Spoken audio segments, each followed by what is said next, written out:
So,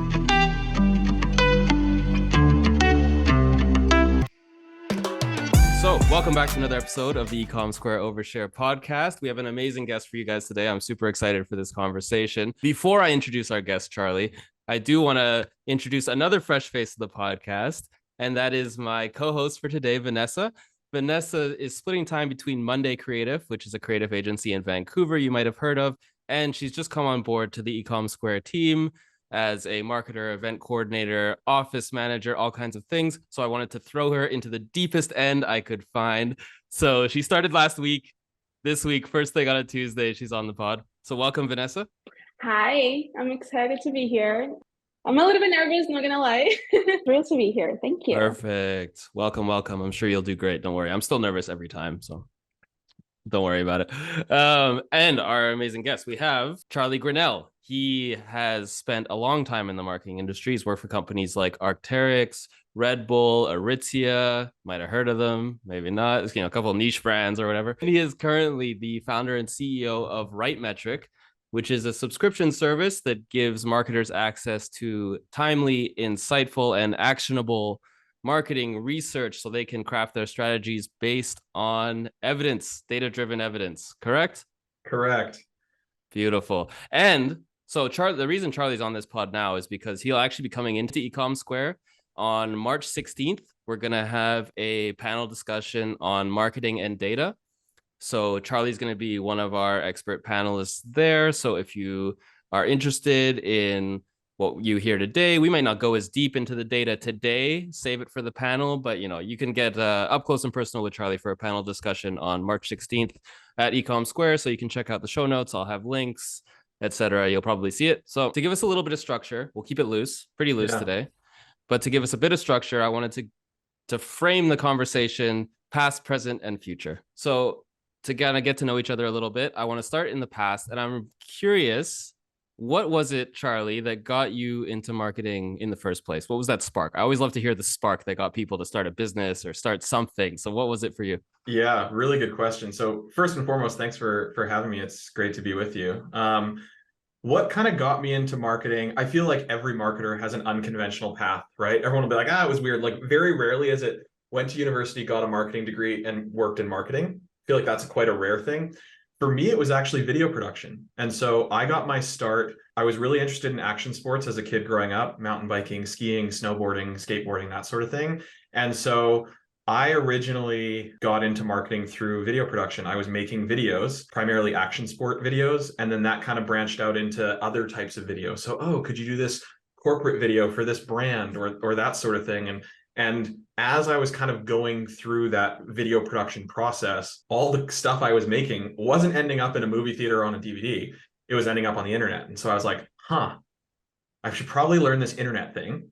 And so that's kind of where it became like, okay, what is this internet thing? Okay, it's primarily used for digital marketing. Like that's a big part of it. So that's kind of like what brought me into the world of marketing. And yeah, I then started working in social media because, video kind of equals social.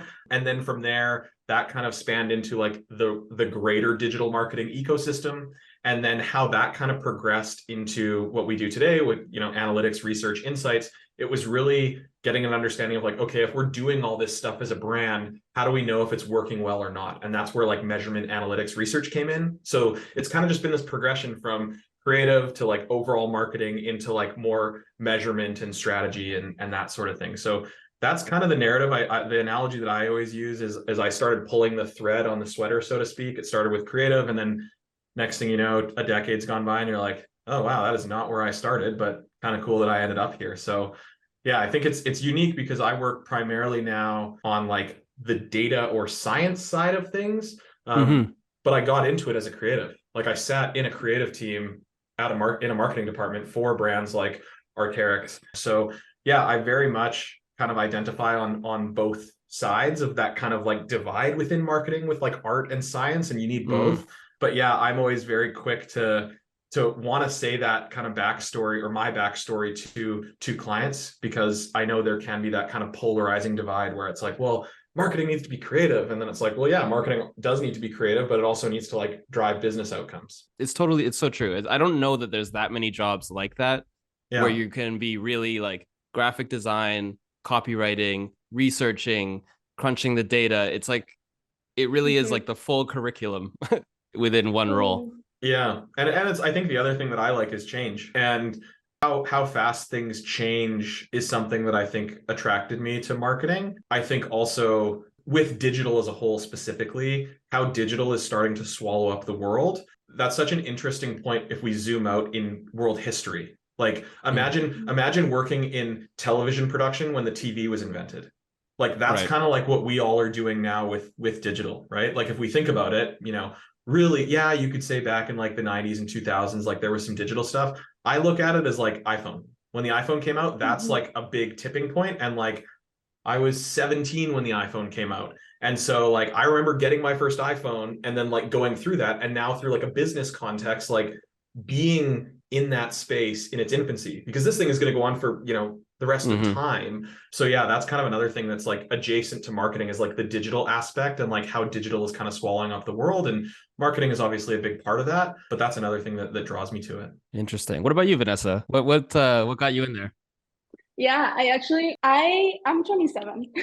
I'm 27. I grew up with social media. I started like in MySpace when I was 10. And so in college, they had to take this one business class, and it was essentials to marketing. And so for me, it was like really mind-blowing and interesting how, in my case, my habits and my day-to-day things were being the reason for me to be targeted to certain stuff. And so it was funny to me to see how my habits were being like the reason of me being targeted at certain products or certain services. And also growing with social media being such a like day-to-day thing for me, it was really interesting to see like, yeah, there's actually people out there creating content in order to sell me things, which was mind-blowing to me. Like, I don't know, it was a weird random thing for me back then, the first day that I started learning. So yeah, for me, it was more like, I want to dig deeper. I want to understand, see the why and the how this is working. Yeah, it's funny you say that. I think marketing as a profession is amazing because it's a sustainable way to be creative. And what I mean by that is, there's this phrase that a friend of mine, when I used to work at Red Bull, we used to say this all the time. Marketing is art for the sake of commerce, commerce being the key word. And so it's like, if you want to go and make art projects, go ahead. The art gallery is down the road. But if you want to actually like have a type of lifestyle that's sustainable, make money, be challenged, all that sort of things, it's a great profession. And you can still be creative. Of course, you're going to have to make compromises. Every business has to make compromises with things, but I still think it's an amazing profession because you can still be very, very creative, and you need those constraints oftentimes to be creative. I love it, and it's changing a lot, I think. And I haven't even been, like, all of us haven't even been in it for that long. It's going to be crazy to see what it's like in another 10 years from now or another 10 years from now. So yeah, it's exciting to see where it's going. One thing I did want to pick up, that's sort of the common thread there, is you talked about how most marketers you run into, they don't have the typical path of like a degree in marketing and then you work in marketing. And I think that's reflected to some degree in all of us as well. And you also said, which is obviously very true, that it's constantly changing, especially digital marketing, right? There's new technologies. The feedback loop is much smaller. So like there's constant evolution. What is your perspective on how a young marketer can like best develop themselves? What I see in my head, the dichotomy that pops to mind is the education and learning courses. And then there's like the doing. You just like, you have something to do and you just do it. Where do you fall on that? Like, yeah, really good question. So maybe I'll kind of tell like my journey, and then there are things that I've kind of picked up, I think, over the years that might be helpful. So I actually dropped out of university. I ended up, originally my plan was graduate high school, go to university. I was a football player, and I actually had a scholarship to a university here in Canada. And my plan was to go to do my undergrad in either like economics or political science and go to law school. That was like the thing. It was like, do that. I ended up dropping out. Long story short, I was there for about a month. I dropped out. I was in a bad car accident. That's another talk show. But what I ended up doing was I ended up going back and taking a certificate course through Simon Fraser University here in Vancouver. And then I took another online certificate course through Syracuse University in the US. And the SFU course was in digital communications, and the Syracuse course was in advanced social media strategy. And so my kind of approach was, I don't think for marketing or for business, you don't necessarily have to have a business degree to be successful, but I did realize that certification was valuable. It's valuable for two reasons. One, it's on your resume, they can't take it away. And it's good to like brand yourself and get certified. That's a good like personal brand and like professional strategy, is get certified. And then the second thing is you get to meet people in school who are interesting and like maybe collaborate with them in the future. And then the third thing is like, hopefully you actually learn something from the curriculum, right? So I think that was kind of like the piece. So I ended up doing those two courses, and the thought process behind it was, I didn't think that doing a 4-year degree, Bachelor of Commerce, Bachelor of Business Administration, whatever, made sense. But what did make sense was this idea of micro certification. So if I can get digital communications here and social media strategy here, and I actually did another course at UBC in web analytics, like learn web analytics here. And if I could kind of build my own curriculum that I think would be relevant for the digital marketing space as I'm reading and learning more about it, that would be a valuable thing, because I could kind of have different areas in that thing. I'm kind of padding my resume to be like, look at this stuff.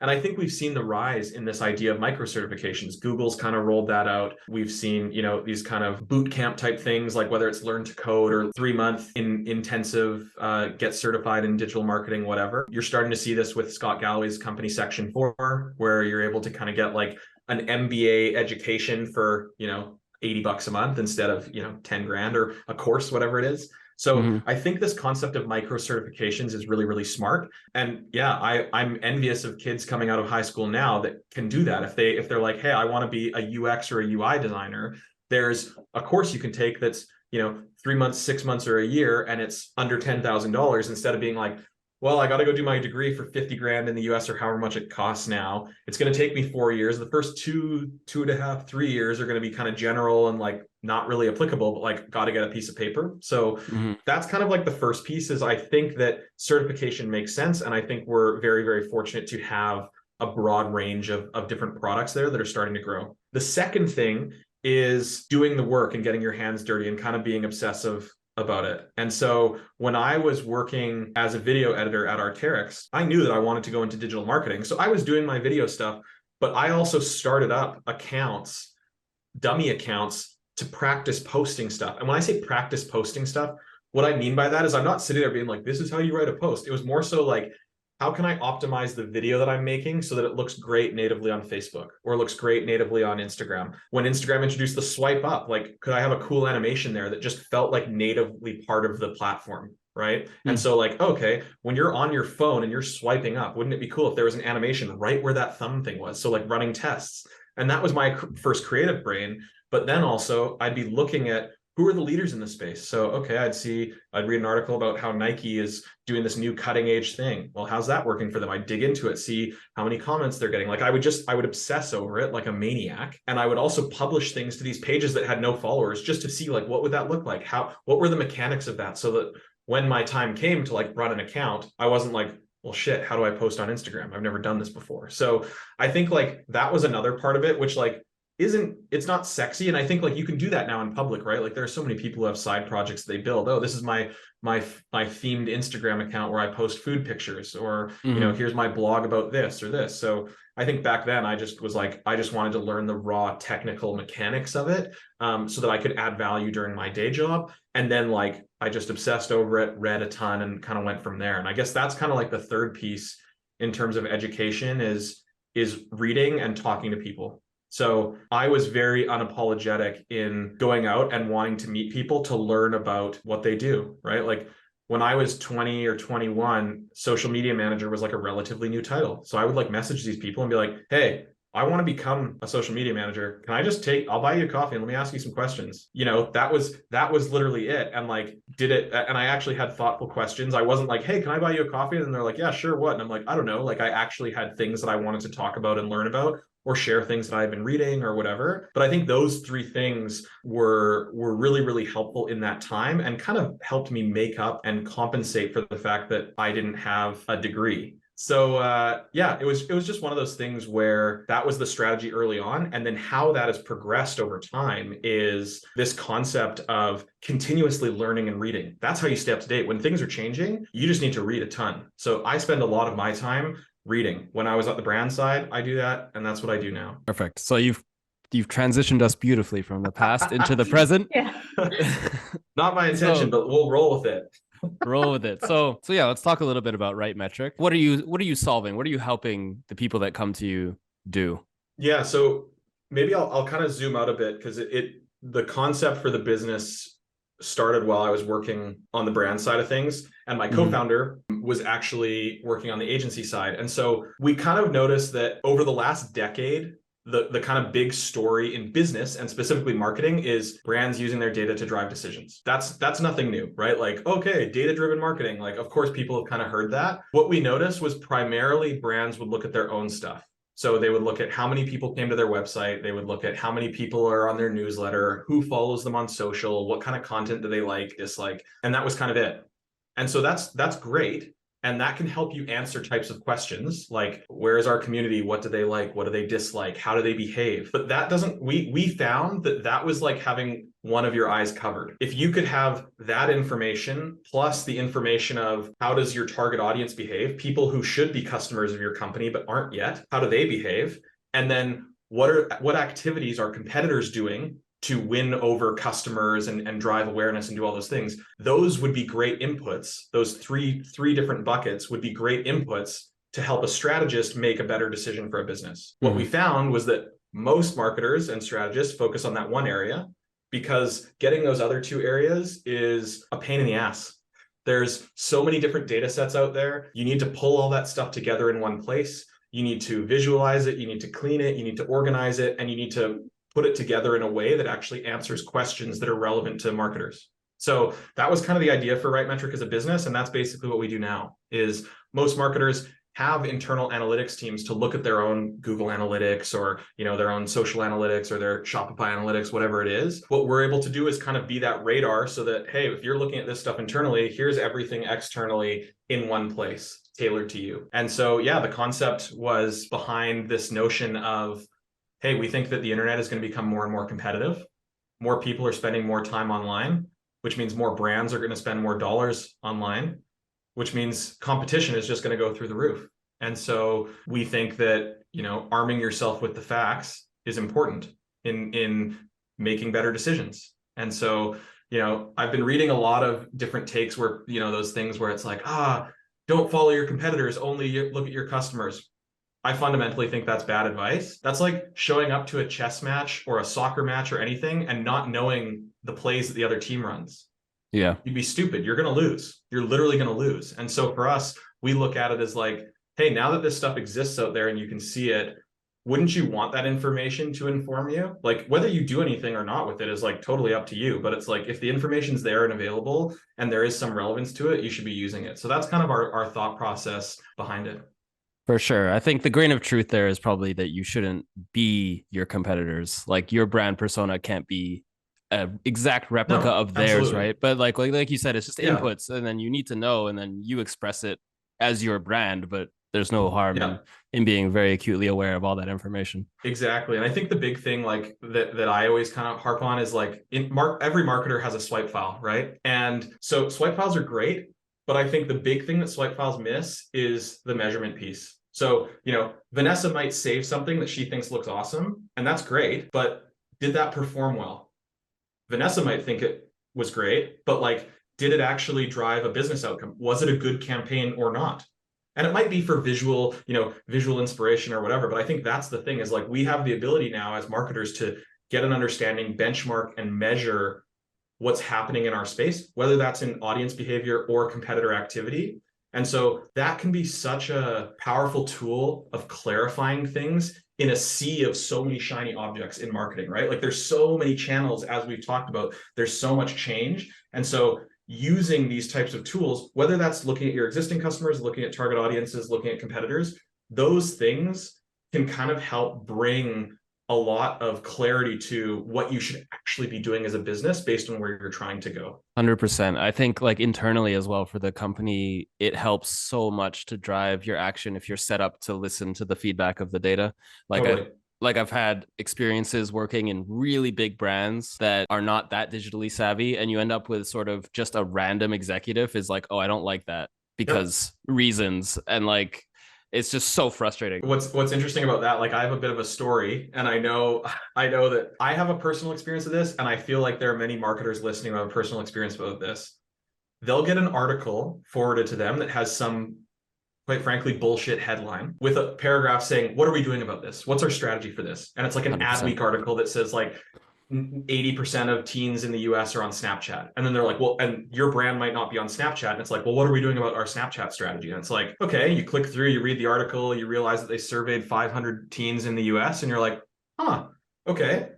Are we gonna dictate like a ton of resource, time, money, all these things to all of a sudden shift onto Snapchat when you just read an Adweek article and like forward it to me like off the cuff, like what our strategy is there? So I think that's another thing, is like having the rigor in this stuff, being able to actually measure it and have that kind of informed opinion of like, should we actually do this, yes or no, based on where we're trying to go? What are some of the fundamentals in your view to set yourself up for that process, if any? Yeah, I mean, I think the first step is really around awareness. Like, hey, this stuff exists. So like, if you're just starting out, knowing number one that you can look at data sets from your own business, whether you have 10 people come to your website, like still build that habit of like practicing looking at this stuff, trying to pull meaning from it and adjusting your activities accordingly. I always think like the first phase is looking at your own stuff. Like it's going to be hard for you to like make sense of what's happening outside your own four walls if you don't already look at your own stuff. You kind of have to have that level of, competency within your organization. Get your hands on as much as you can as possible to be able to make an informed decision. So for example, if you're an e-commerce brand, the things that probably matter to you are your website, your email, your social, your ads. So like, okay, focus there, start there. And then once you kind of feel like you have that under control, go from there. I think like this notion that like marketers need to be everywhere feeds into, we then have to measure everything everywhere. And that just gets out of control. And so I think the idea is test and learn, and start with your own stuff first. Once you've kind of got to a place where you're like, hey, we have a pretty good cadence on how we handle reporting. It's obviously going to differ on the type of business. Is it an e-commerce business? Is it a, whatever? But that's kind of how you start. And then the goal is like, as you kind of continue to build and scale, you're going to run into more competition in terms of like, as you grow your business. And that's where you'd start to look for other inputs. And so, there are tons of free tools out there that help you look at different types of analytics outside your own four walls, whether it's SimilarWeb for web traffic, SEMrush for social stuff, like Tubular Labs for video stuff, like you name it. There's so many tools out there. But yeah, that's kind of how I would start, is like get your own house in order before you start looking out the window, would be kind of my example. And then once you're getting ready to start looking out the window, then there's no shortage of stuff out there that can help you. And again, you would do that again where you would start off and look in one area out the window. And then it's like, okay, cool. And then another area, and then another area. And then eventually you're going to have that holistic view of kind of what's going on. And that's a more mature brand thing. Like brands that have 10 people, they're probably not going to be doing that. So that's another thing, is like Rome wasn't built in a day. It's going to take a little while to get there. So true. It gets in, yeah. And like, I think a lot of founders, I've talked to a couple founders for this podcast, and I think a couple things that they seem to experience is that, one, the imposter syndrome, and just assuming that everyone that you see pop up on social media is just absolutely killing it. And like, you're the worst. Yeah, it's the highlight reel. And then the other one is like mistaking themselves for their customer persona, I think is really common for like small business founders, right? Because they most of the time they've had their own personal experience in life, some sort of issue, they solved it for themselves, and then it turned into a business. So like the seed was them as their own customer. Totally. If that takes over your thinking, then the 5 words before death, we know what people want. You don't. Yeah, you don't. You don't. I have a book I want to talk about actually that might be really interesting for the audience. I just want to grab this book from my shelf. Just give me one sec. This book. So there's 2 books. This guy is named Seth Stevens Dewitowitz, and he wrote a book called Everybody Lies, and it's a fascinating book. So, and then his follow-up book is called Don't Trust Your Gut: Using Data to Get What You Really Want in Life. So this guy is an absolute genius. He used to be a Google data scientist at Google, working with search data. And his whole concept is Google search, and so this quote has been said somewhere, is like the most important data set in the history of the human psyche, because there are things that we type into Google that we won't say out loud to another human being. Like, what is that weird thing on my leg? Yeah. Or am I crazy, or wherever, right? And so this book, Everybody Lies, is fascinating because it challenges a lot of the stereotypes in society. And so, yeah, this concept, taking that into business, where you see people be like, I know exactly what they want, whether it's a founder, whether it's, an exec at a company, whatever, it's usually not the case. Like people, especially, I think in the last, 3 years, like the world's always changing, but I think we've seen a lot of change, obviously, since the pandemic. And I think for me, like the thing I always get asked is, okay, Charlie, you sit in such a unique spot. You get to see all this data and see all these trends and that sort of thing. What's the thing that you've learned? And my response, I think, always surprises people is, I don't know shit. I might have assumptions. I might have assumptions on how I think an audience behaves or what I think is like the big thing. And then we get in there and we're like, huh, man, we were wrong. And that happens with our clients a lot, where they're like, hey, we kind of have this hypothesis. And then you get in there and you're like, no, it's actually this. And it might be similar. It might be completely different. Or they'll say, hey, we have this hypothesis. We just want you to double check and cross-reference it and dig into it. And then we dig into it and there's no data around it, which is an answer in itself. People don't care about it. And so, yeah, I think that's just an interesting thing is like, as marketers, it's our job to understand people, what makes them tick, and then, try and put our brand in front of them in a way that it hopefully incentivizes them to make a purchase at some point down the line. But that's a book I just wanted to share. This guy's hilarious. His writing style is like laugh out loud funny. And yeah, definitely a good read. Cool. Yeah, I have to link that as well. I wanted to ask sort of examples of the kinds of things that you might deliver to your clients at RightMetric. Where are you drawing the data from? Totally. And then what kinds of things what kind of answers, what kind of truths are you discovering there for them? Yeah. So really good question. Maybe I'll talk about like how the model works, and then like kind of what we do, and then like the types of research that we deliver. So sure. Basically, as I mentioned, what we found was that a lot of audience and competitive data is very fragmented. So what we've done is we've gone out and built partnerships and relationships with like the best kind of data providers in the world across advertising, social video, web traffic, and like some of these tools I mentioned, SimilarWeb, Sensor Tower, Pathmatics, Tubular Labs, SEMrush, like you name it. We work with, I think, over 20 different data providers now to get all of this information. So that's like kind of the first thing, is like getting your hands on the raw data. What we do as RightMetric, the value that we provide is like we have all of our different methodologies that solve the types of questions that marketing strategists have on a regular basis. So we have our methodologies where we pull all those different data sets into one place, clean the data, organize the data, visualize the data, and then generate insights. So we're not actually spitting out like, here's a CSV file for you with like numbers and whatever. It's like, how can we articulate what's happening here in plain English so that you can understand what you should do next and know that it's been backed by relevant data? And then the third piece of that is like, how do we organize it? So we take a typical peso model. So paid, earned, shared, owned. And we have different pieces of research within that peso model. So on our site at rightmetric.co, we have a menu called our research menu, and you can go there and you can click around, and it's like, okay, if you're looking for research around paid performance marketing, we do something called an advertising channel scan, where we take 5 competitors and show where they're spending their dollars on what channels. How much are they spending? What do their top ads look like? How is that trending over time? What landing pages are they driving to? That sort of thing. So that would be like one example of like paid research. We also do things that are more tactical, like break down their funnel for us, or tear apart their creative for us, or who are they targeting? Like we want to inform targeting, like what kind of demo, geo, interest, affinity, that sort of thing. So there is like both audience and competitor stuff like in there. And then we do the same thing for earned. So a big part of earned, whether you sit in like a PR or a communications seat, is working with partners. So what media outlets have influence over an audience that you're trying to reach? What creators or influencers have influence over an audience that you're trying to reach? We can kind of help dig up those types of creators and influencers and back it with data to say, hey, you're trying to reach this group of people. This person actually has a large audience there, and this is how engaged that audience is. And here's some examples of activations they've done in the past, and here's roughly how much it's generated. So that would be, on the earned side of things.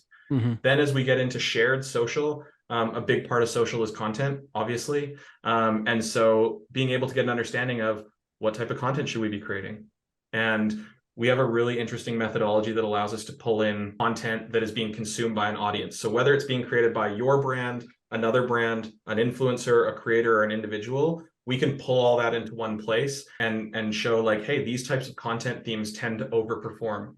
And then with each of those themes that overperforms, we can kind of give tactical recommendations. The video is edited this way. It's a 7-minute video on average on YouTube, whereas the TikTok version is 45 seconds. They have subtitles. They don't have music. They have an intro or they don't have an intro. Like it can get very, very specific, nitty gritty. So that's like the social piece. And then I know this is a long answer here. The owned piece would be the same thing for traffic. So and email. So getting an understanding of, hey, we're an e-commerce brand. What are leading brands in our space? Maybe they're a big incumbent. Maybe they're like, a quick start, like fast growing one. Where are they acquiring their traffic from? Are they doing things that we should be aware of? What can we learn from them? How can we dig into what they're doing really, really well? And can we steal some of their strategies and tactics that are working? Or it could be looking into email, getting an understanding of, hey, what does best-in-class email strategies look like in our industry? How many times are they sending? How are they structuring their things? What are the topics? What does the creative look like? All of those different things. How are they growing their list? Like it goes on and on and on. And so we've organized it in that peso model because what we found is typically that's how marketing teams approach things. You have a performance marketing team, you have like a partnerships, PR, communications team, you have a social team, and then you have like a digital marketing manager who's running the site or an email marketing manager. And so we've just kind of segmented our menu in that way and then built menu items that are, some of them are more higher level, like a compass to drive strategy of like, which way should we be going? And then we also have like the nitty gritty, like these are the maps, turn by turn directions, like tactical breakdowns of like, here's exactly what you should do. And here's the measurement that backs up why we're saying this. That is just like such a valuable service. And I think it's one that in my experience, often that preparation for action piece of the marketing work will often get skipped over because you're not delivering anything that anyone can see. You're not producing revenue. And like you said, a lot of people think, well, we know who our customer is anyway. Yeah. We know how we should be talking anyway. So like, just get to it and start producing stuff. Yeah. I mean, there's that famous quote, tactics without strategy is the noise before defeat. And then I'm like thinking of like strategy without research is, I don't know, like I need to fill in that blank to find something clever. And I've like started to think, but I'm like, yeah, I think a big part of people think strategy, but a core part of strategy is research. Like, you need to have clear objectives to understand like where are you going, right? Because your strategy is going to have to map back to that objective. But I think once they're like, okay, these are our objectives, whether it's a sales objective or a brand awareness objective or, like you name it, everyone goes, okay, we need to build a strategy. And then what they do is they go, okay, they'll maybe default back to assumptions, or we know what they want, so we're just going to do this.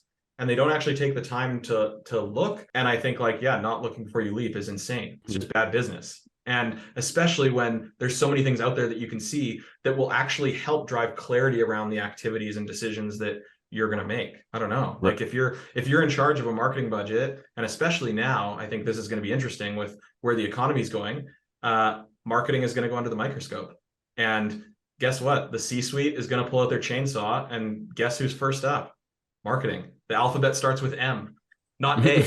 And so I think that's something to like keep in mind, right? And so this is why this information can be super valuable, because you can use it to protect spend. You can use it to reallocate spend. Like we're seeing so many different applications across clients across different industries. And yeah, some are using it to double down and invest more. Others are using it to reallocate and scale back. Others are just saying, hey, we do have to do a bit of a cut. We have to do, a 20% cut of our budget. Help us figure out where, based on what's actually happening out in the marketplace, and having an understanding. And again, that doesn't mean they're just going to copy what a competitor's doing. It means we want to gather that signal alongside signals from our audience, alongside signals from our existing customers, and the signals that we're getting from our senior leadership around what the objectives of the company are. So that's, I think, like how it gets used in many different ways. And we're just scratching the surface. Like I said, the last decade has been around brands using their own information. We think the next decade is going to be kind of like uncovering that other eye so that you have a more complete picture. Who knows where it goes from there? Like as different channels come up, there's going to be more and more data points being spat out for people like us to pull meaning from and help figure out what should be done from an activity perspective moving forward. So we are an e-commerce podcast. Yeah. So I did want to ask you about, speaking of that, like as you look across your clients, are there any sort of trends that you pick out? I'll try to be as specific as possible because I know the answer is going to be it depends. But so if you're looking at an e-commerce business, I'm going to go to e-commerce and I'm going to go to paid acquisition, which is where I think a lot of brands feel a lot of pressure to like succeed. And do you see any patterns sort of in terms of possibly channels, tactics, anything that you kind of pick out looking across your clients as a trend that is working for people right now? Yeah, I think one thing before I get into like the paid side of things, just as a whole for e-commerce, we've done a ton of research over the last 2 years around hidden traffic drivers specific to e-commerce. And I'm always shocked at how ripe for opportunity this platform is. Pinterest. Pinterest is a hidden traffic goldmine for e-commerce brands. And I can kind of speak to this when I worked at Aritzia and I got there. Pinterest was our highest traffic driver.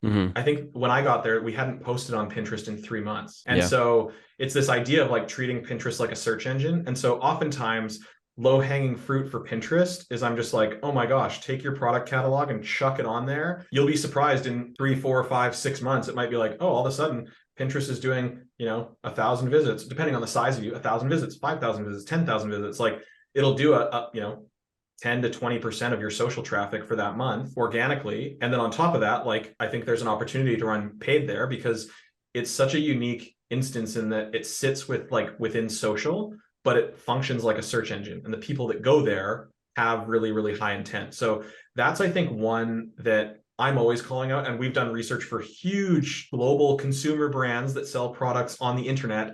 And time again, we dig into Pinterest and sure enough, there's a bunch of brands driving a ton of traffic there, like meaningful amounts of traffic there. And they haven't been active there in 6 months, but they just like did a little bit of a sprint, put a bunch of stuff up and then like off they go. And I think why it's low hanging fruit for brands is like, you could have an intern or outsource that to Fiverr and be like, hey, take these product images, put them up there, this kind of caption, put together a couple themed boards. Like, and then once it's up there, like if people are searching for it and it's like optimized properly, that's just free traffic. So I think that's one that I'm personally bullish on just because I've like seen it over and over again. I'm like, this is something that hasn't been like yelled about from the treetops yet. What I love about that answer is it's very on theme because I came at you with a question loaded with so many assumptions. And like, it's a great example of you don't have to like worry about your paid, you go for the... I mean, I think you do, but to your point is I'm just like, there's so many things out there where it's like, you don't know until you look. And this is a bit of an aside, but like there's been talk of Pinterest being acquired by Google, which could be really, really interesting. I kind of look at it as I'm like having a presence on there and like chucking stuff up there in terms of like the cost benefit analysis. It's like pretty low cost to do that. And the benefits could be huge down the line. And there already are examples of brands doing stuff on Pinterest. And again, I think it's different. Like you have to think about it differently through that more long-term lens. Whereas like, I think primarily Pinterest has been overlooked because social managers within brands are typically publishing content that goes into a newsfeed where they have the 15 minutes of kind of, oh my gosh, and then it drops off and then they're on to the next thing where we can get another spike. Whereas Pinterest and YouTube, it's like we put something up and like, yeah, with YouTube, you might see that spike in the first 24 hours, maybe the first 7 days. And then after that, it like drops off and it kind of like sits flat for a while, but it still might be doing 500 or 1,000 views a day. Like that's still an amazing thing. And so I think that's why like almost going back to the shiny object syndrome is you have these brands and these people within these brands who are like so focused on like, what's the next hit in the feed where it's like, do this other stuff to kind of keep the lights on. Like, even I can tell a bit of a story. When I was at Arc'teryx, I edited a YouTube video for them and it was how to wash your Gore-Tex jacket. Now their third highest viewed video of all time. And two reasons. One, people type in how to wash your Gore-Tex jacket, and Arc'teryx outranks Gore-Tex because they made the video way sooner. Gore-Tex didn't do it. But two, the customer service team on their live chat and in their email and even on their phones, anytime someone goes, how do I wash my jacket? They send them there. So there's a good traffic source. It isn't this like viral thing. Like when I first edited it, this is, 12 years ago, 13 years ago.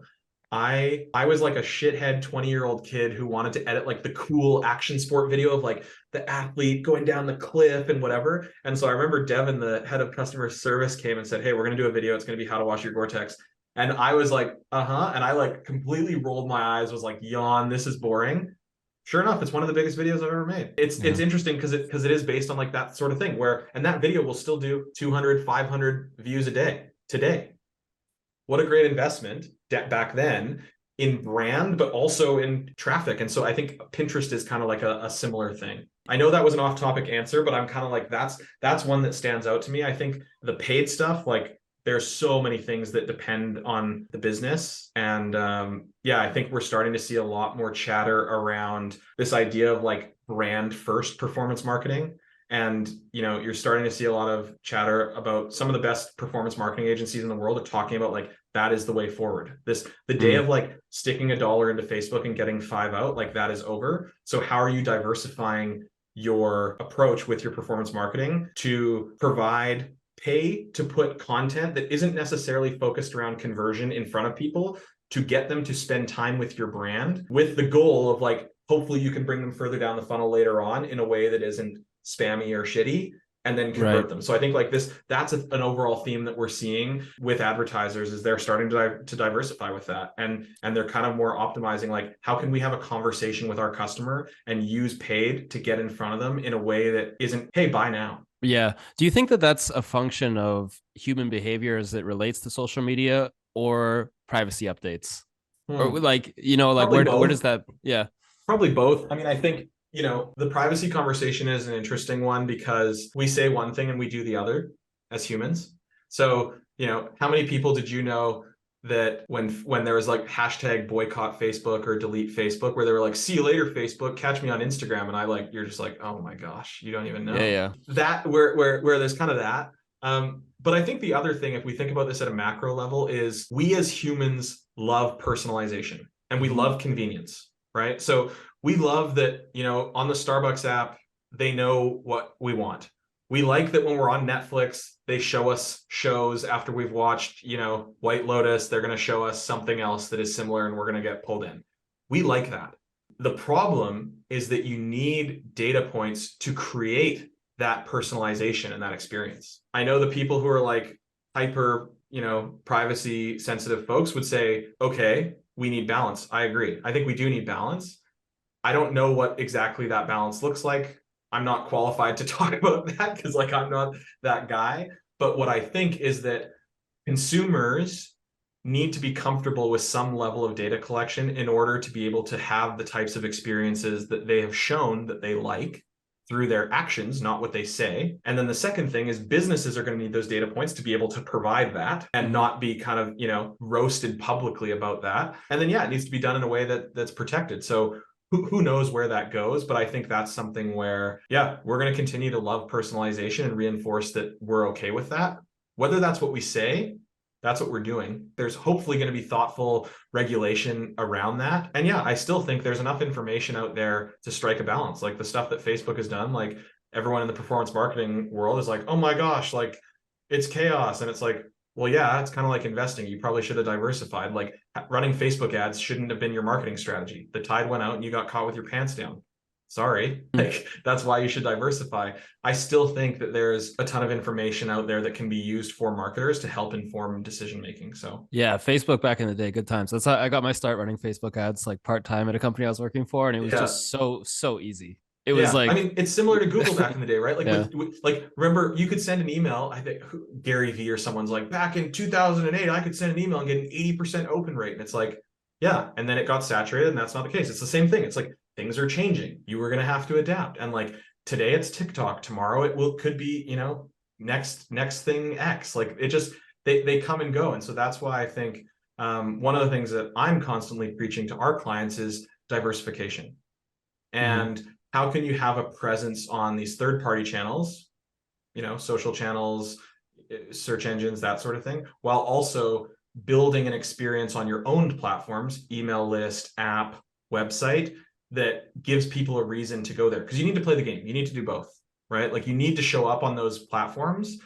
And that's how you're going to drive revenue. But at the end of the day, it's like, also, how can I make it so that I de-risk my business and bring these people into my ecosystem so that there isn't a barrier? How can I get them to subscribe to my email list? How can I get them to download my app? How can I get them to, make repeat purchases or set browser notifications on, or whatever the different mechanism is, opt into SMS text? Like, there's so many different things. Yeah, that's kind of going to be the name of the game in terms of a long-term strategy, is you have to play the game by having exposure on both, but structuring it in a way where you're thoughtfully encouraging people to go down the funnel to get closer to your brand. Mm-hmm. Yeah, and I wanted to pick out because I thought one interesting because you mentioned Pinterest and its search characteristics. Yeah. Right. And I do think that that's a pattern that people can look for, because TikTok is another one that has been mentioned. It's very similarly where like certain people will use TikTok like you would think you might use a search engine. Totally. So yeah, it's maybe a pattern people can look for in terms of work they can do, where you do the work, you get the content, you put it there, and then it's there, and you've established it. And those types of platforms may be good ones to do that with. Yeah, and I think you honing in on that idea of like evergreen type content, like what are things, like I think a lot of marketers are so focused on like this campaign, this quarter it's this campaign, and next quarter it's this campaign, and this and this and this. What I would encourage is, how can you build tools that help your customer that you can use over and over again and leverage in future campaigns? So, for example, when I was at Aritzia, we spent a lot of time working on building a tool, like what kind of jacket should I buy? That type of tool, like we built that tool and then we used it in that campaign that fall.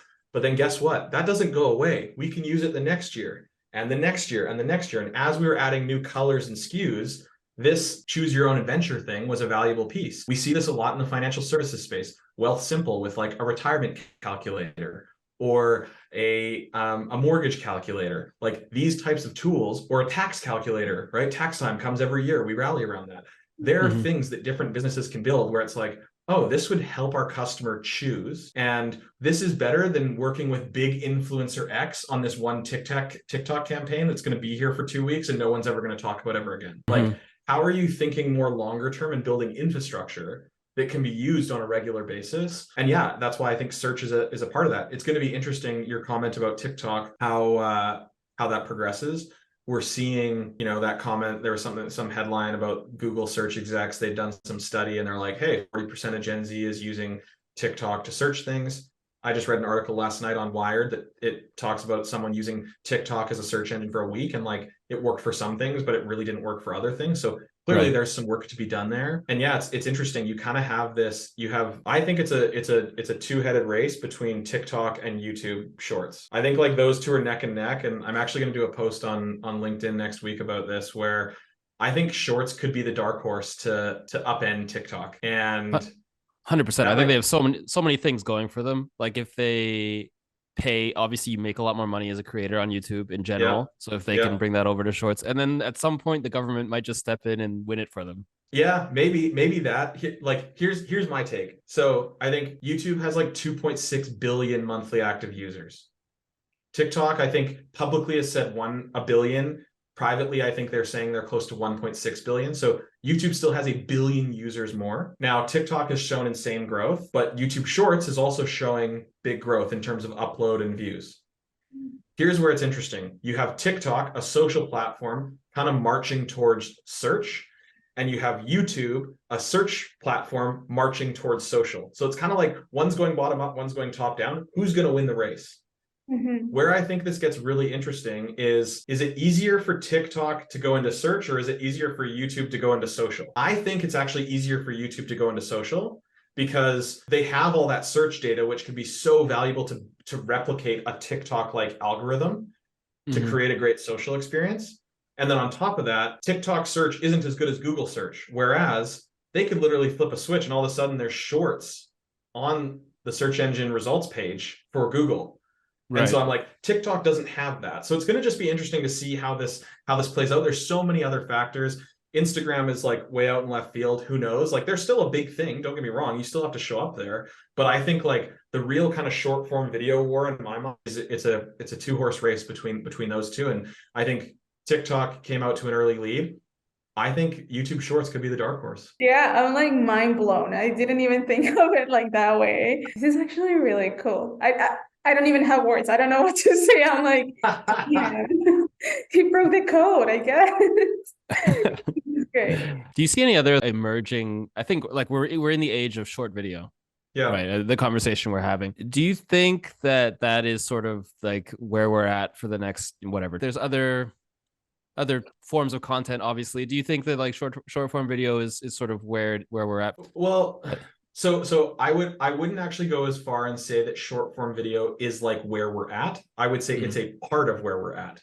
So I would say like if we're thinking about things on like a pie chart, like short form video has a decent chunk of the pie. I think long form video also has a decent chunk of the pie, right? Like we spend a shitload of time on Netflix. We spend a ton of time like YouTube has shorts, but like there are YouTubers that are creating, 30-minute vlogs every day and like getting high watch time. So like people are spending a significant amount of time there. So I think long form video, I think we're starting to see the one thing that Twitter seems to have going for it is threads. Basically, you go to Twitter to read threads. And maybe see news and like that sort of thing.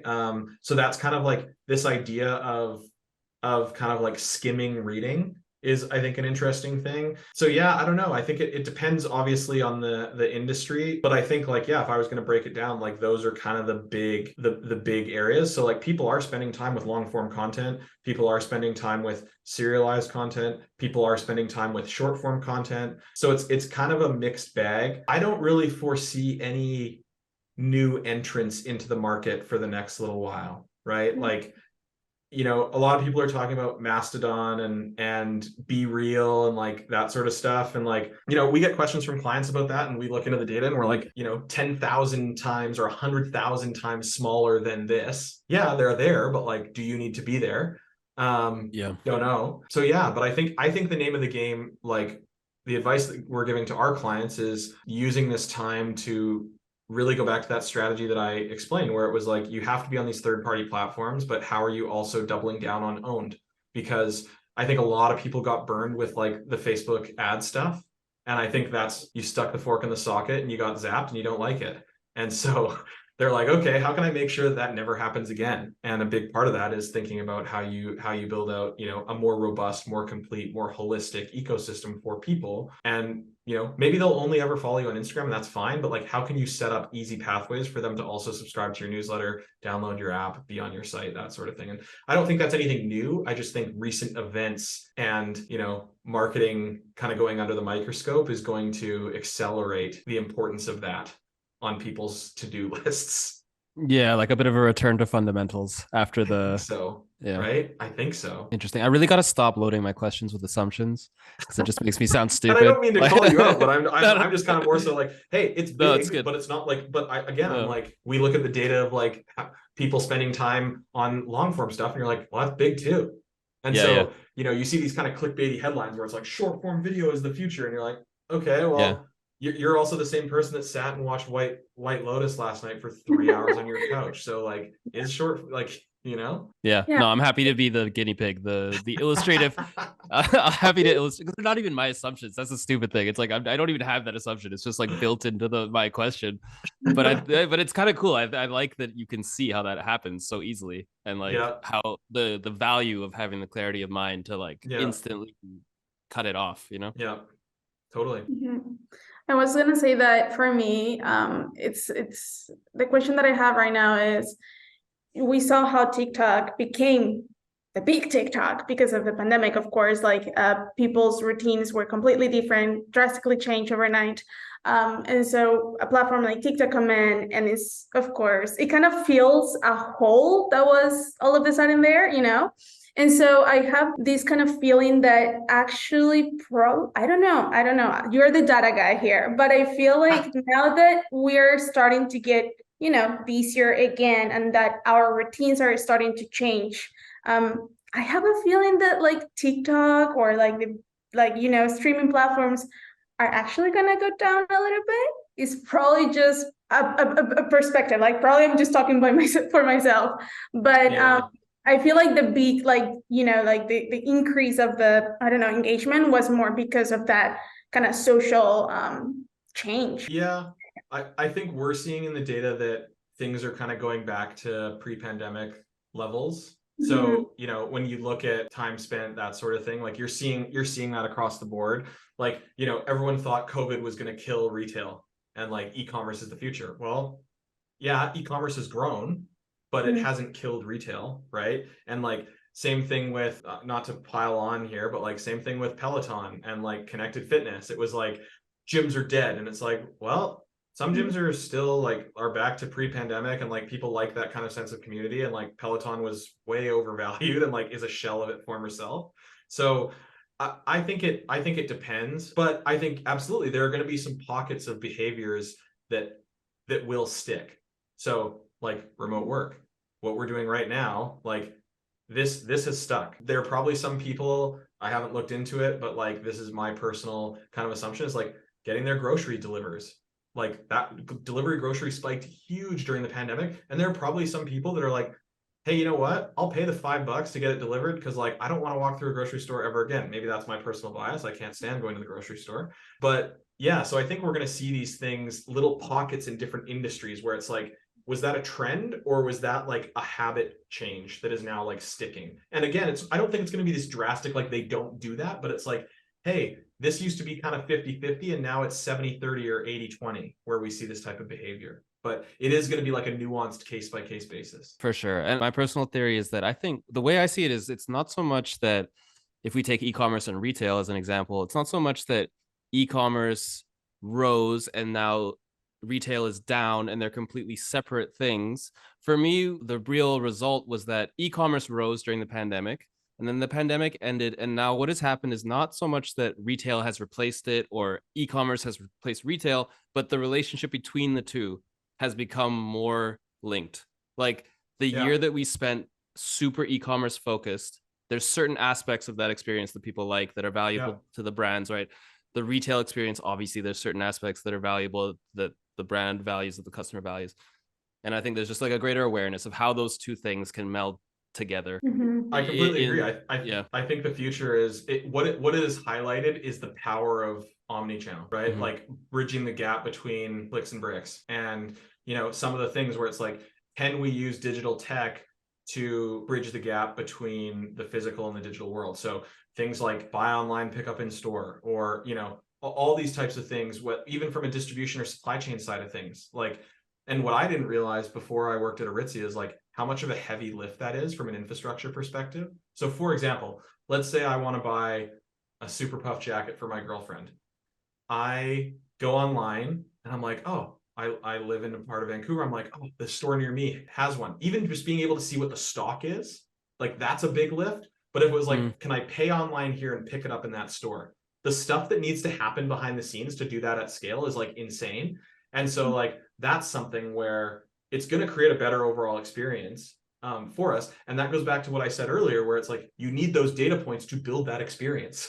And like, should we invest in this? Because it is a heavy lift. It's not like, oh yeah, just tell Susie at this store to like go and mark that off in the inventory. Like it doesn't work like that. I just think it's for me, the pandemic pushed digital forward, but it also pushed the importance of omnichannel forward for businesses that are omnichannel, right? Hindsight's always 20/20, right? And so like the learnings from this are going to be interesting when we apply them into the future. And yeah, I think it's just reinforced how can we use technology to create a better overall experience wherever people are. Are they people who like to hermit like me and not go to the grocery store? Or are they people that love to go in the grocery store and look at all the new merchandising and displays and, you know, touch things and smell things or whatever they're doing? So yeah, I don't know. It's going to be interesting to see how it plays out. One thing that coming back to all the data thing, for someone, whether it's a marketer or a business owner, probably data is something that sounds or could sound really scary and like here to get into. So what will be your kind of like quick advice on how to get initiated with data or like? Really good question. So I will say that I was an awful math student in high school. So it's incredibly ironic that I work in data and analytics and research. I will also say that I'm not a data scientist. So I think the way that I got into it wasn't through the lens of like data and spreadsheets and that sort of thing. it was through the lens of counting things that people do. That's what it was. And it was like behavior driven. Like as a marketer, like I want to know where you spend time. So then, okay, what does that back out into? That backs it out into like time spent here, or like watch time on a video. Like that's kind of where it came from. So I don't think you have to be a super like math nerd to use data. And that's kind of something that I'm always trying to preach, is like, all we're doing is putting numbers behind how people are behaving. And it's much more of like a sociological thing than a data thing. Like sure, there is like a data aspect, but I'm like not that like crazy like data guy. And the reason why I get so excited about this stuff is because it gives weight to the behaviors of things that people are doing, which then allows you to go, okay, now that I know what they're doing, here's what I want to do to get in front of them in a way that is natural and fits brand, whatever, right?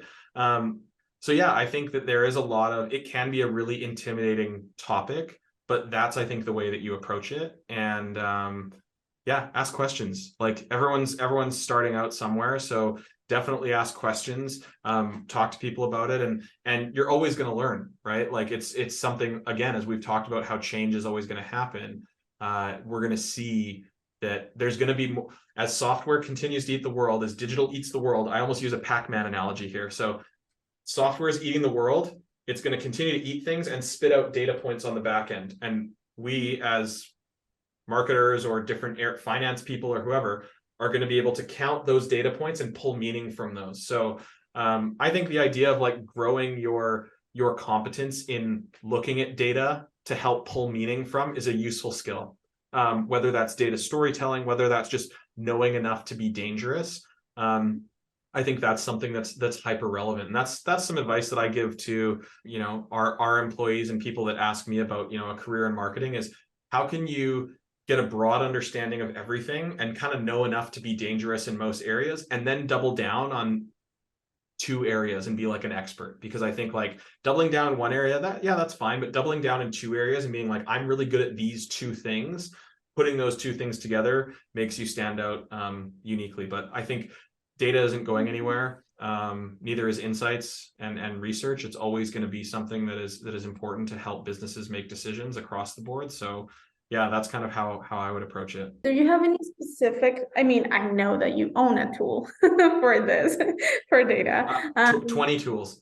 20 tools, there we go. I want to understand a little bit more how your, whether it's like super user friendly, or what kind of like audience is it targeted to? Like, is it, for example, if I'm an owner to a small business, no idea about marketing, no idea about data, is your platform, or could your platform be a good point, like start point? So no, for us, no, we don't really work with small businesses, just because like our price point, it starts at $4,000 US a month, and goes up from there. So we typically work with consumer brands, usually with 500 employees or more.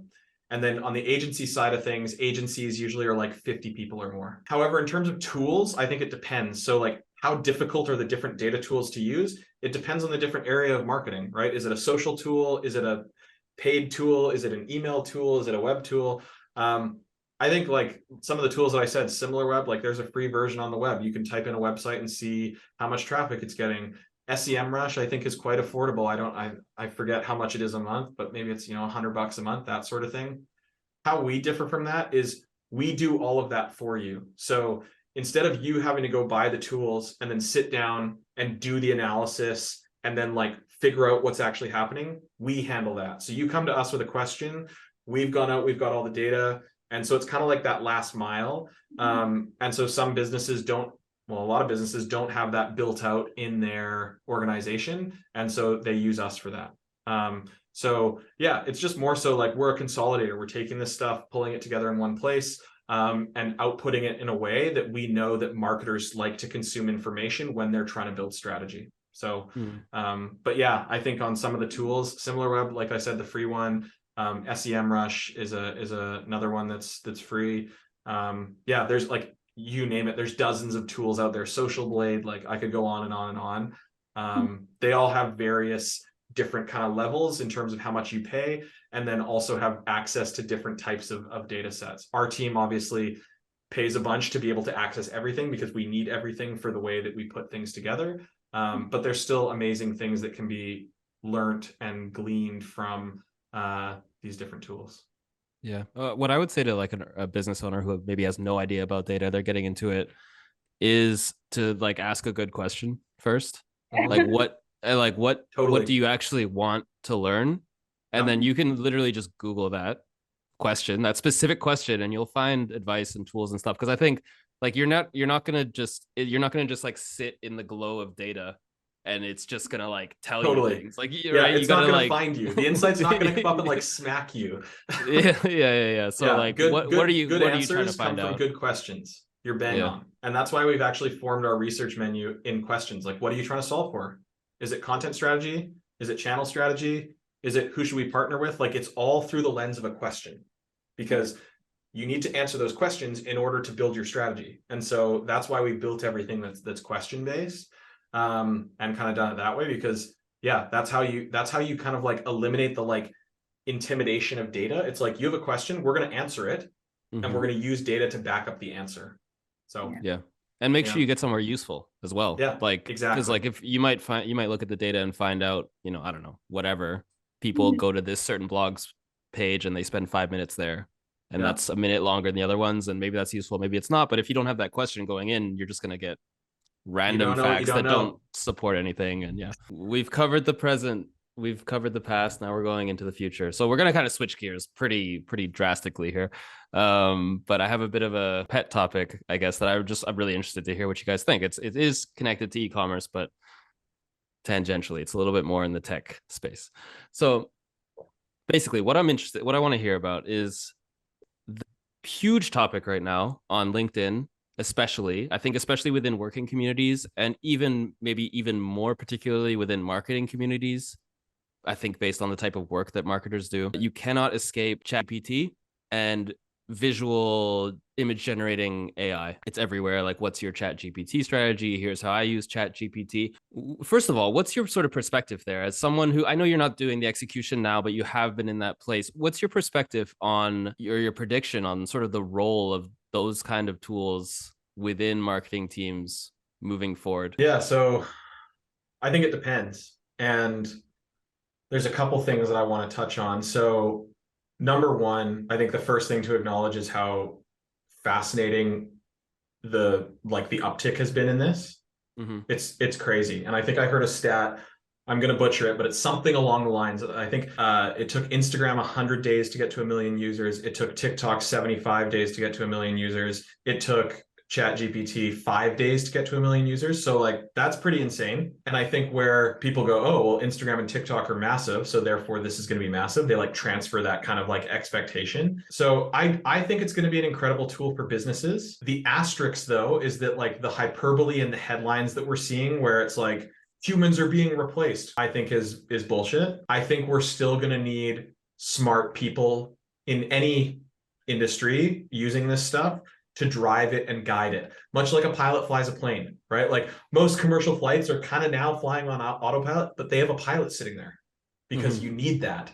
I think about it the same way. And so for us, like in our business, we're experimenting with testing, like using this stuff to help take care of tasks that are time intensive, cleaning data, formatting spreadsheets, generating graphs, like things that might take one of our analysts, 20 minutes to do. Can we have the AI do it in 2 minutes or a minute, right? So I think that's like, it depends on the task that you're doing. So I think any like repetitive tasks, absolutely. I think you're still going to need like a really good QA process or person there to like make sure. And so, as that relates to marketers, I think, the copywriting thing is an interesting one. I think what it's going to come down to is the prompts. That's going to be the name of the game. Is saying, hey, write me an article about e-commerce marketing strategy. It's going to spit out like garbage. But if you have a bunch of different prompts that are specific and nuanced, and you already have maybe a flow and an article in your mind, that you want to write as an e-commerce marketing expert, yeah, this thing can save you a ton of time, right? So I think that's going to be the kind of name of the game. You've seen these articles out there where it's like, oh, this publication fired this many copywriters and they're just going to have everything written by AI. Like, are we going to see a reduction in team size? Potentially, but I don't think it's not like it's taking everything over. And I still think you're going to need smart people driving these things. So like if I was a copywriter right now, I would be looking at becoming a prompt expert. So it's like, I'm a copywriter because that skill is so valuable to writing prompts. And you could like, there's so many different ways of like, how can you get creative and think and get really good at crafting inputs for this thing to spit out an output. And so I think that's also why we might not see as much of a reduction as people are predicting, because you're still going to need this like R&D on like the prompt side of things. Like there's so many different kind of creative ideas and building infrastructure around that. So I don't know. I think it's a fascinating tool. I think it's a great headline right now. Everybody's talking about it. I think a ton of people are experimenting with it. I've experimented with it. Like I had a post on LinkedIn that went pretty big that I used it to help me write. But again, I was more an editor. I wasn't a writer. So it was like, hey, I have this core idea. I have these data points. This is kind of what I want to say. Can you write it at an 8th grade level? Can you make a bit of a sassy hook to get people to, like I took the inputs that I know as a marketer that gets people to stop and look at something, and I fed that in. So that's kind of my take on that. I think we're going to see the same thing for visuals, as that stuff goes. Who knows where that gets us in terms of legality, copyright, that sort of thing. But yeah, I think the name of the game is going to be prompts for the written piece. And it's going to be really interesting to see where it goes. I had lunch with some friends yesterday, and we were kind of talking about this, where, primarily the way that we as humans have interacted with technology is through text, right? Like typing something in. But with DALL-E, now we're seeing like visuals and like using visuals to then generate outputs.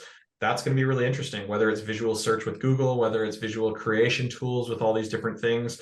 That's where I think it gets really, really wild. But I still think we're going to need that human nuance and context. And I guess the last thing I'll kind of say about it before I pause is there's a content agency out of New York called Animalz, Animalz, Animals with a Z. And their VP of strategy is a guy named Ryan Law, who I had on my podcast, What's Working in Marketing, as a guest. And he wrote a piece with someone else there about this concept of the content cyborg. So they do content marketing. And basically they were kind of trying to answer the same thing, like, is this going to replace us? And their answer was no, but it can be really, really helpful to you. And like kind of this mixture of human and machine. And so I think we're going to see that across the board. We're going to see that with copywriting. We're going to see that with ad buying. We're going to see that with creative. We're going to see that with strategy, like across the board, data visualization, like you name it. It's just a matter of like how fast things get deployed there. But I still go back to saying you're going to need smart people who know how to do this stuff. And, there's going to be like the data scientists and like the really nerdy people. But I think there's also going to be like the business strategists who are like harnessing this thing and have the nuanced context around like what the business actually needs in terms of an output. Yeah, I think that's spot on. I think it's like a new skill that's emerged, is like robot wrangling or whatever you want to call it. Yeah, if you go to any of those image generators, you'll see the gallery and you see all these amazing things. And like if you type in whatever you type in, you might just get absolute shit. Yeah, like you probably will. Most of the time you're gonna get shit, because like it's true. The people that create the great stuff, they're familiar with all the art styles. They can name the style specifically and command exactly what kind of style they want. Yeah. So I think of it as a multiplier to people who are already skilled. I don't know if I have an answer to people who aren't skilled. It would be more so like get skilled in a thing that you can then apply with AI, or just like dive into the world of prompts. Like I do think there are going to be jobs where it's like there will be a chief automation officer at companies. Like there will be automation departments where it's like, hey, I'm going to shadow you for a day. And can I that thing that takes you 20 clicks, can I get that to take you 2 clicks? And like, I think that that's going to be a thing. And so that is actually like an interesting kind of offshoot. You're starting to see a lot of I've seen a handful of productized service businesses where it's like, we will set up and deploy ClickUp for you in an org. So like you're an agency, you would hire this company, they come in and they would deploy ClickUp or Asana or like whatever project management tool you want. Same thing with this. We're automation consultants. do you have these types of things? Here's how we're going to help you deploy that in your org to let your people become more efficient. So if you're not, maybe if you're a copywriter or someone who maybe is scared for their job, that's actually another great way where you could like lean in and embrace this stuff, is be like, hey, I'm just going to learn all about the world of prompts across a bunch of different subject matter experts, because again, you need to have good writing to create good prompts, to create good outputs. So that's kind of like a byproduct. And yeah, that just kind of came to mind, because I'm like, I think if you're a great copywriter, no issues. If you're a shitty copywriter, yeah, you might have issues, but then I'm like, what would you pivot into? Hey, like that's prompts is going to be the name of the game, in my opinion. Yeah, totally agree. Okay, now we get into the second part of this question about the future. And this is based on, like I said, I listened to your last episode of your podcast and you were talking to someone about Web3. Yeah. Right. NFTs, crypto. Uh-oh. So my question, or I guess here's my thought that I'm going to throw it there, and I want to see what you guys think. So I am starting to question if we may have jumped the gun labeling decentralized token systems as Web3, as the next evolution of the web.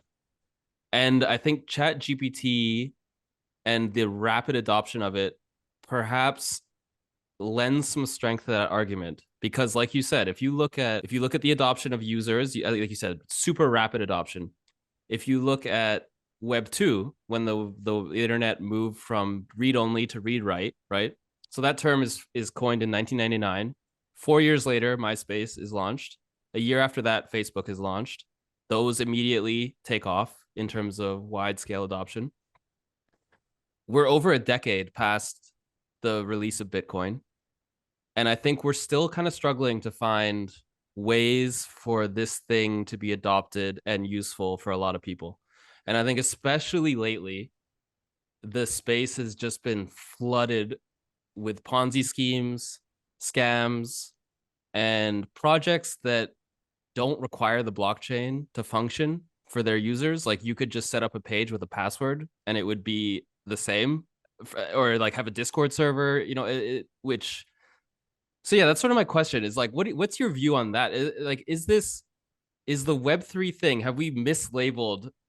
Was that a shiny thing and that's sort of past and not the revolution of the web? And perhaps it's AI, perhaps it's like you said, the sort of cyborg aspect of technology, and what we said with retail and e-commerce of sort of melding together, and the technology maybe disappears a little bit from your eyes, but it's there working.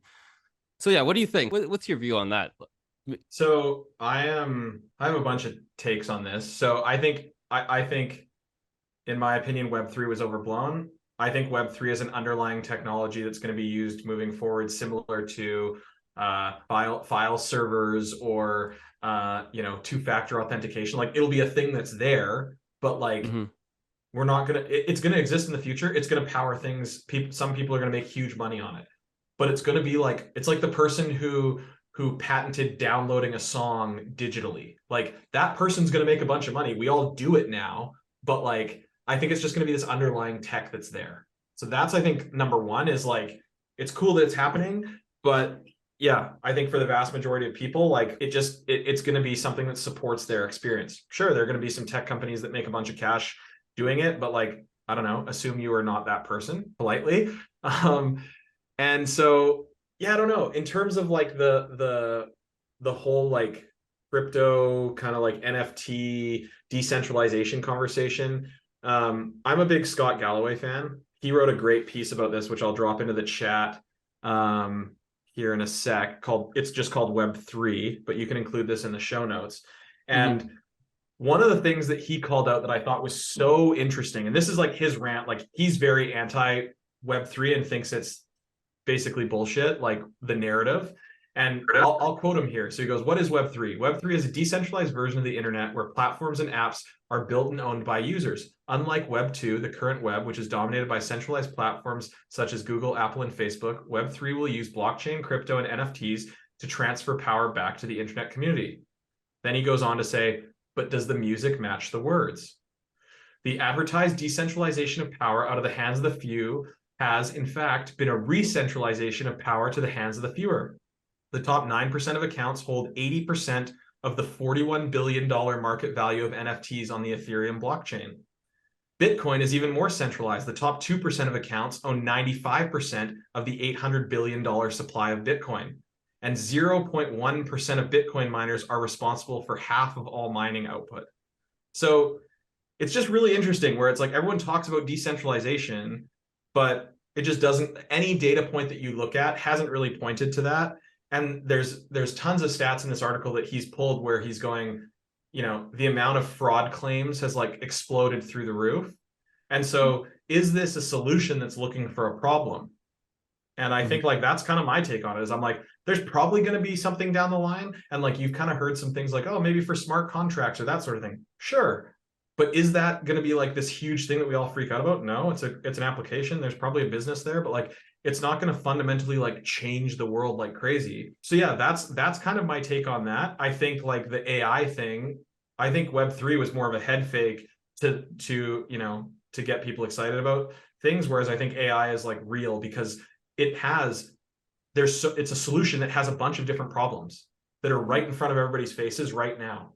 And there's an interface for people to interact with it that doesn't make them have to feel like they're a hacker from somewhere. So there are probably a bunch of people who may listen to this and roast me and think I'm a total moron. That's the point. That's the point of this segment. Twitter virality. Yeah. So be it. Maybe call me a moron, but I'm just like, I don't know. I don't see it, because we would have kind of already seen it be this like crazy mass adoption. And yeah, we have seen significant adoption in some areas of it, but like some of these stats that just stick out where you're like, yeah, is it decentralization? Certainly I don't not. know. And I think that article from Galloway is like really, really interesting. And I don't know. I just don't buy it. Whereas I think AI is going to make Web3, and who knows, maybe there's an aspect of AI and Web3 coming together where it's like, you know, how are you decentralizing that AI so that you're keeping it safe? Sure, that could be an application.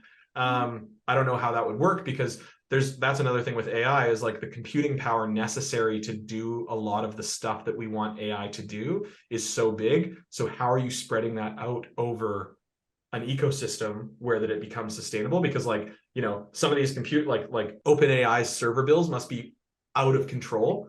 And so like you're going to have to figure out a way to like make that more sustainable for everybody. And like, yeah, some people are going to pay for it in certain ways, but yeah, I don't know. I feel like I'm kind of rambling there, but I just think like I'm probably the wrong guy to talk about Web3, because yeah, my take is just like, think it was a head fake, think AI is more interesting, think like, yeah, we'll probably see smart contracts kind of come to the forefront in one kind of thing. And then it's like, yeah, cool. That was cool.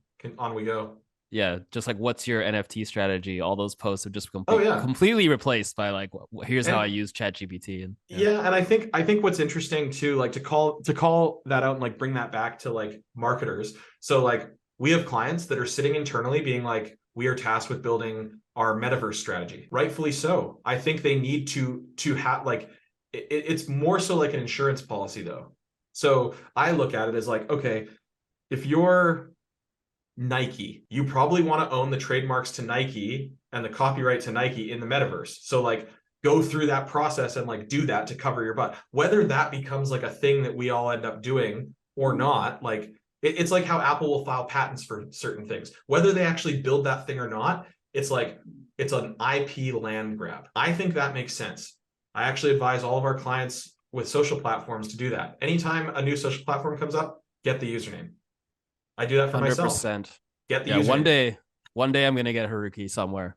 But you know what I mean? Like that's one of those things. And so I think it's the same thing with like metaverse, where it's like, yeah, absolutely do it. But like also don't sit down and be like, okay, well, now that this is the future, we're going to like all of our resources are going to go here. Like the behavior hasn't caught up there yet. We don't know if the behavior will ever do that. Oculus, how old's Oculus now?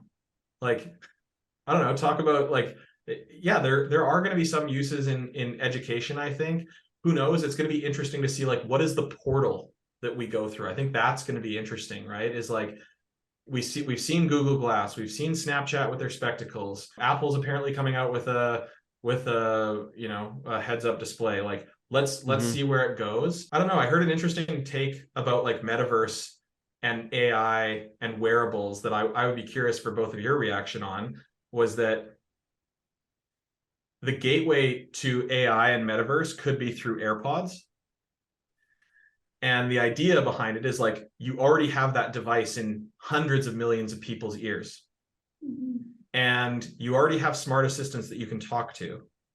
And yeah, you're missing the visual part, but imagine if you could be walking down the street and, you already can kind of do this to an extent, but if it was like even more smart than it is, because like Siri kind of sucks, sorry Siri, but if it got to the point where it was like Apple was able to use AI to build out a better model or leverage OpenAI or whatever they're going to do to create an awesome experience there, where you could almost like that movie Her, right? Where like you build a relationship. It's like that, where like it'll have the memory to store things. That's, I think, where it gets interesting. But I think the friction with the metaverse is really like, what is the access point? Because like, I'm not putting on a headset in public, are you?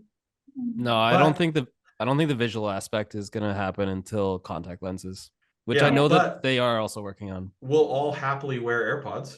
AirPods are like a status symbol, right? Yeah. Like, you know what I mean? So that's an interesting thing. And yeah, if there is contact lenses or whatever it is. So yeah, I agree with you. No, I agree with you. I was when I was starting to use ChatGPT and starting to like sort of ruminate on it and think of things, that personally for me was what came to mind first, was like the voice, when this integrates with the voice to text capability and vice versa. Yeah. I think that's going to be absolutely massive. Yeah, to have every single person have an AI sort of helper that's right there in their head and is really capable of translating a conversation into like action and retrieving information and stuff. Yeah, I 100%. It's not really the metaverse, but I can see that happening. Yeah, and for example, like what you just brought up. Okay, imagine we play this out. So I'm sitting here on a podcast with both of you. I have headphones on so I can hear you. I also have something in my ear that can also hear you. And so you might say, what's your take on Web3? And it's maybe connected to my note-taking app where I've taken notes. It's maybe, seen content that I've highlighted or whatever. And then while you ask me a question about it, it's feeding me information. Like, that's where it gets really interesting, because otherwise everyone's just gonna be walking around going, hey Siri, what's this? Like, you know what I mean? They're gonna be talking out loud. Right. What's gonna be fascinating was, can you make it so that you don't even have to talk and it just like serves up information? That's where I think it gets wild. And I know that's going like way down the deep end, but I'm kind of like, yeah, like if it was listening to our conversation and it has all the contextual nuance, I feel like I've said that word a lot today, but it has all the contextual nuance of what's happening. That's where it's going to get fascinating. Yeah, that'll be crazy. That reminds me of like, Devil Wears Prada. Those like hyper capable assistants that know what you need to know before you even know that you need to know it. Yeah, and it's right there. And again, that goes back to like personalization. We love it. Coming back a little bit to ecom, I don't know if this exists. If it does, please let me know what it is. But I see that this could be an opportunity to build a tool for small business owners or like people that is trying to open their new business, to kind of like type the idea, like, this is what I want to do, kind of map me a roadmap, right, of what I have to do first. And that probably will just kind of like save the business owner like a lot of time trying to optimize processes or trying to like establish new like the milestones I want to say. Yeah. I think you could technically do that today in ChatGPT. I think what you have to be careful about is ChatGPT will say things with confidence that are super incorrect and wrong. And so I think that's like the kind of kicker. And what's funny is I was listening to another podcast, Plain English. It's this guy named Derek Thompson. He's a writer for The Atlantic. And he had a guy named Ben Thompson, they're not related, who writes a blog called Stratechery and they were talking about this. And he was saying how, these large language models are really good at being bullshit artists, where they'll say things that sound super confident, but then when you fact check them, they're incredibly wrong. And then they kind of go down a step further and they're like, okay, well, yeah, we have to keep in mind that these are built by humans who are also bullshit artists that will say things with a ton of confidence that are completely wrong. So I think, yes, that application for small business owners, you could. I think what I would encourage if that was a small business owner is, again, it goes back to the prompts. What are you putting in there? And how can you ask the same question 10 different ways and compare the answers? Because that's, I think, going to give you a bit more of like a secondary kind of view into things to be like, oh, okay, like if it's giving me this answer 4 different ways, 4 different times, like maybe that's true. It also could be bullshitting 4 times in a row. I don't know. But like, that's, I think, the thing where like prompts really come down into the name of the game, and like the specifiers that you add on to there, making things really, really specific. Yeah, I totally agree. I think that is the place where human intelligence will always, like, yeah, that you could conceive of the AI tool that is actually right, Yeah, like one day, but that's certainly not where it is now with ChatGPT. And I think totally. I think it's so interesting. I think that is probably one of the most dangerous aspects of it, is that when I type a question into ChatGPT, I can feel it like emotionally, like a core feeling. It's not intellectualized. It's like a emotion that I do. What gets spit back out, I have an immediate bias to think, wow, how amazing that it's delivered me this truth. Yes. This like magical oracle has delivered me this truth. And that is my immediate reaction. So I can like intellectualize it and like push back on it. But I think I would imagine that's pretty common with people, because it's so magical. It comes back and it does have comprehensive, it has the format of an essay and it sounds smart and it sounds like it's right. So yeah, I do think that that's something that you have to keep an eye out. And I did test it. I tested it with a question that had biases in it both ways. So why is X the case and why is X not the case? And it gave me 2 different answers, both of which were very convincing as to why X is the case and why X is not the case. Yeah. So, but I think it can be useful as a sparring partner too, right? So like I will, when I write something in it, and I just did this for a recent thing, I'd be like, give me the counter argument to this. And it'll give me counter arguments. Or so there are useful ways that I think you can use it, but again, you need to have that underlying knowledge. And I think that's what's so exciting, is like whether you're in marketing or any other thing, like there are tons of knowledge workers out there who have underlying knowledge. It's a matter of like, how are you using this stuff to 10x your productivity, and use it in a way so that you're still maintaining the quality of things that are coming out with you driving this thing. But yeah, either way, it's super, super exciting. It is. Okay, so we have taken a bunch of your time. We're coming up on a couple hours here.